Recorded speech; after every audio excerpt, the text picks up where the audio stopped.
For Life Innovation Entertainment TV.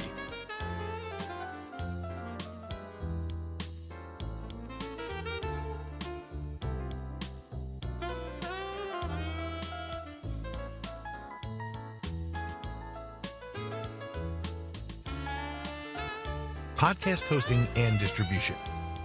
You will need to host your podcast files so that your listeners can access them. They will either stream your podcast or download it. If you have web hosting with unlimited disk space, then you may think that you can just upload your files there. But you can run into trouble if you do this. Unlimited disk space is usually for web files only. Audio or MP3 files are not classed as web files. So the best thing to do is use a podcast hosting service. These services are optimized for the storage and serving of audio files of different file sizes. One of the benefits of using a podcast hosting service is that they have built-in and validated RSS feeds. These RSS feeds are compliant with the podcasting directories, which makes the submission process easy for you and access to your podcasts easy for your listeners. You can use your RSS feed link when you make submissions to the podcast directories. More on this later. Each time you upload a new podcast file to your podcasting host, then the directories where you have submitted your RSS feed will all automatically receive the update. Your listeners will also automatically receive your new podcasts on the device of their choice. Another good reason for using a podcast hosting company is that you will be able to access statistics about your podcasts. Depending on the podcast company that you use, you will be able to see some useful data about your listeners, such as number of downloads, apps used to listen to the podcast, traffic sources, listener locations. You will also be able to create a podcast page with your podcasting host. Here you can provide information about your podcasts and include banners, your social media channels, notes about your podcasts, and more. You can link to your website or blog from this page too. This podcast page will also include a media player where people can stream your podcasts using their web browser. They will also be able to download your podcasts, share them, and subscribe to them from this page. While there are free accounts available with a number of podcast hosts, we would always recommend that you go for the paid option as the costs are usually low. Two popular podcast hosting services are Podbean and Libsyn, which have plans starting from $3 a month. Distributing your podcasts and getting the word out. We recommend that you record a few podcasts first before you start to distribute them. It looks a lot better if you have a few different podcasts available rather than just one. Once you have done this, you are ready to get the word out and tell the world about your awesome podcasts. Podcasting directories. You will want to submit your podcast to a number of podcasting directories. The major ones are going to have the most traffic. iTunes gets the most by far. So we suggest that you submit your podcast to the following: iTunes, Google Play, Spotify, Stitcher, TuneIn, SoundCloud. There's no reason why you shouldn't look for more podcasting directories to make submissions to. The more directories that you use, the more people you can reach. Remember that when you use a podcast RSS feed link, you will only have to make a single submission. What about YouTube.com? You absolutely must add your podcast to YouTube. You will have to convert the MP3 files to MP4 format, but this is easy to do with a free online converter. YouTube will not accept a podcast RSS feed, so you will need to upload one at a time. Be sure to optimize properly so your podcast will be found. Use your personal network. Don't just leave it to podcast directory submissions to get the word out about your podcasts.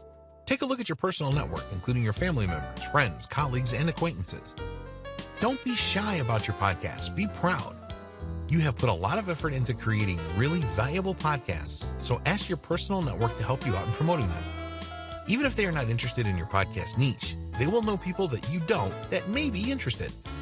Ask the people that you know to listen to the podcast and then leave a positive review for you on iTunes or the other podcasting directories. Reviews are essential for your success, so do everything that you can to get them. When others see your reviews, they will be a lot more likely to listen to your podcasts. Promote using your website and social channels. If you have your own website or blog, then promote your podcast there. If you have an email list, then send out a broadcast email to everyone telling them where they can find your podcast and requesting that they leave you a review. Write a post specifically about your new podcasts and publish this on your site. You can add banners to your site as well, promoting your podcasts. When you upload your podcasts to YouTube, you can embed these into your blog as individual posts. If you have existing social media channels, then be sure to make posts about your podcasts here. You can use your personal Facebook account to make a post and then direct people to your Facebook page to find out more, for example. Use influencer marketing. These days, it is a good idea to use influencer marketing. The idea here is that you will leverage individuals or brands that have large followings on their social media channels, blogs, podcasts, and so on. Whenever these people endorse something, their followers will usually go and check it out. So try and find influencers where you can work together for mutual benefit. Do your homework here to find influencers that really do have a high level of engagement and not a lot of fake followers. Contact them and negotiate a deal. Interview some experts. We touched on this in earlier videos. People love to be seen as experts in their niche, so find people that you believe can add value to your podcasts and reach out to them and request an interview. It is best to interview experts that have a large following initially. You want these experts to promote your show to their fan base. Once you have built up a good following of your own, you can interview experts that don't have a large following too. When an expert agrees to be interviewed for a podcast, make sure that you send them a link so that they can access the final recording.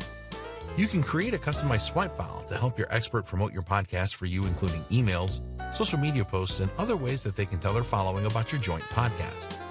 Always thank any experts that you interview for their time and sharing their insight with your listeners. Also thank them for promoting the podcast with their following. If they want to interview you, then always accept this. This is a great opportunity for you to distinguish yourself as an expert too and promote your podcasts as well, of course. Paid ads. There's no reason why you shouldn't use paid ads to get the word out about your podcasts. We would recommend that you use Facebook ads to do this, as you can identify your target audience precisely. At the time of writing, it is still pretty inexpensive to use Facebook ads to reach your target audience. Of course, Facebook isn't the only game in town, and there are other platforms that will happily take your money in exchange for promoting your podcasts. Do your homework here so that you can get the best bang for your buck and set yourself a budget so that you do not overspend on advertising. You will get the most out of paid advertising when you really know your audience.